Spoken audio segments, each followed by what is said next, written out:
Cargando con sumaga papeles, ya endereza este día el antes Consejal Ismael Musa na Hall of Justice para Planta formal caso na Regional Trial Court contra con el alcalde Maria Isabel Climaco Salazar y vicealcalde Cesar Iturralde. Na magapapeles que somete si Musa na Corte, ta aparece aquí que el Planta el caso na objeto para Quita con el dos oficiales na di ila puesto. Ta cree si Musa que viola el dos oficiales con el di suyo derecho, onde insigida silang con el ya Quita na su puesto como un consejal, mas kinuway pa sa na due process. Según con Musa, cita acorda ya recibí el carta que takita con él como un representante del IP del Pebrero 11, pero del Pebrero 1 ya kita ya gali con él na puesto como un consejal. Si Musa ya reitera que hindi según un manera para hacer malo na público con el alcalde y vicealcalde para na kampanya.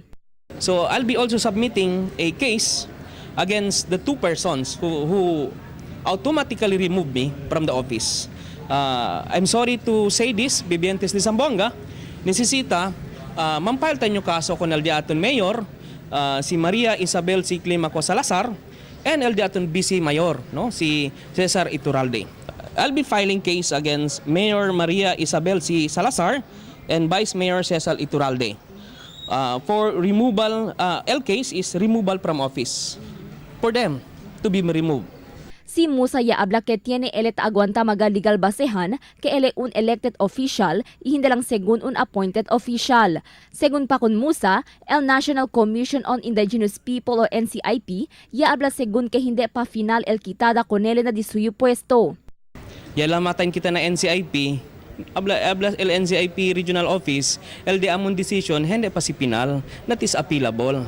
So basically, no agency could answer our question. Takre según si Musa que el quitada con él como un consejal no hay pasa na propio proceso. Por según na caso el removal from office contra con el alcalde y vicealcalde del ciudad, el Planta también caso si Musa na Corte el mandamos. Según amo para manda con el propio agencia man reinstate con él como un IP mandatory representative y asevera el cosa ya quita con él como un consejal. No agency could answer our question. So, por eso yan dayo na Corte, na Regional Trial Court, para man-file kita mandamos. No? Manda con el proper agency del gobyerno para man-reinstate ko natin as Indigenous People Mandatory Representative. Kay LD suspension or removal from office, I believe it's suspended de facto.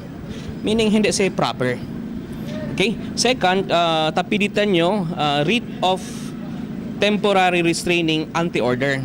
Meaning, asibira ulit, cosa ya kita kumigo. No? Además, el Planta también según si Musa moral damages contra con mga concerne oficiales por el cosa ya hace con él y siendo yaman umitya hasta el su familia. Ya sinti di mi pamilya, ya sinti el mga gente que takre kumigo, so I'll be filing also a damages. No? Now, more than that, I am of the belief, and we have proof, we have legal basis that my position, Indigenous People's Mandatory Representative, is not an appointed position. It is an elected position.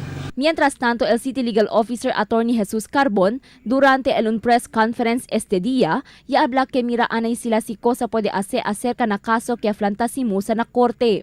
Ta insisti si Carbon que hindi si Mayor Beng Elia manda kita con Musa na puesto como un consejal, sino magahente mismo di Musa quien ya pidi na NCIP para kita con Musa na puesto. About the debate, this should not be a subject of debate. Anyway, it's in court. It might be sub judice.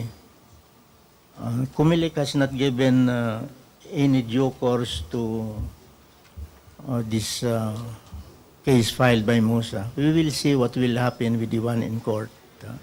We don't know what's his case, but we made it clear to Musa that the mayor had nothing to do about his removal from the city council.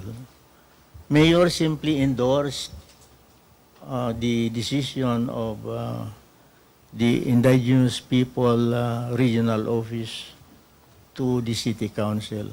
The matter is in the hands of the city council. Crystal Almonia, Dateline Zamboanga.